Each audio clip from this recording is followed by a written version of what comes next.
Motorcycle ও battery চালিত অটোরিকশাকে প্রথমবারের মতো অগ্রিম আয়করের আওতায় আনতে যাচ্ছে সরকার।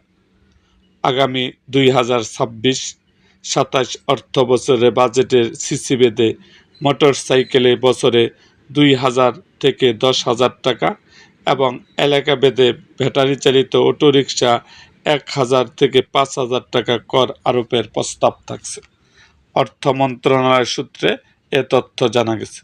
বর্তমানে শুধু সিএনজি চালিত অটোরিকশা, প্রাইভেট কার, জিপ, বাস, ট্রাক ও পিকআপের মতো যানবাহনের ক্ষেত্রে অগ্রিম আয়কর দেওয়া হয়। তবে এবার প্রথমবারের মতো মোটরসাইকেল ও ব্যাটারি চালিত অটোরিকশাকে এই ব্যবস্থার আওতায় আনার পরিকল্পনা করছে সরকার। গতকাল বাজেট সংশ্লিষ্ট এক সভায় অর্থমন্ত্রী আমির খুরশু মাহমুদ চৌধুরী এ প্রস্তাবের সম্মতি দিয়েছেন বলে জানা গেছে। সূত্রে জানায়, 110 সিসি পর্যন্ত মোটরসাইকেলে কোনো অগ্রিম আয়কর দিতে হবে না।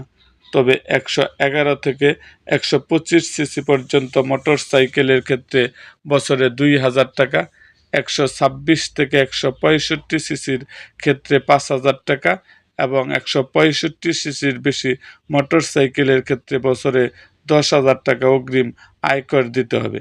বাংলাদেশ সড়ক পরিবহন কর্তৃপক্ষের বিআরটিএ সর্বশেষ তথ্য অনুযায়ী দেশে বর্তমান নিবন্ধিত মোটরসাইকেলের সংখ্যা 48,70,780। সংস্থাটির কাছে সিসি ভিত্তিক নির্দিষ্ট কোনো পরিসংখ্যান নেই।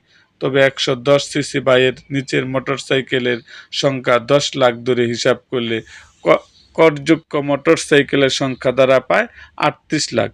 গড়ে প্রতিটি মোটরসাইকেল থেকে 4,000 টাকা কর আদায় করা গেলে সরকারের কোষাগারে বছরে প্রায় 1,520 কোটি টাকা যোগ হতে পারে।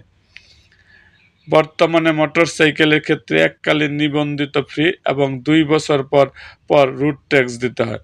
50 থেকে 125 সিসি মোটরসাইকেল নিবন্ধন ফি 9,291 টাকা। এরপর প্রতি 2 বছর পর পর 1,150 টাকা রুট ট্যাক্স দিতে হয়।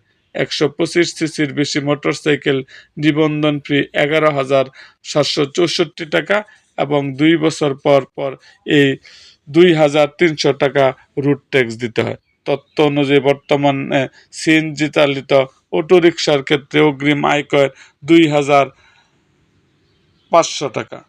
এরকম আরও ভিডিও পেতে আমাদের মুক্তাগাছার ইতিহাস মিডিয়া ইউটিউব চ্যানেলটিকে সাবস্ক্রাইব করুন এবং পাশে থাকা বেল আইকনটি বাজিয়ে দিন।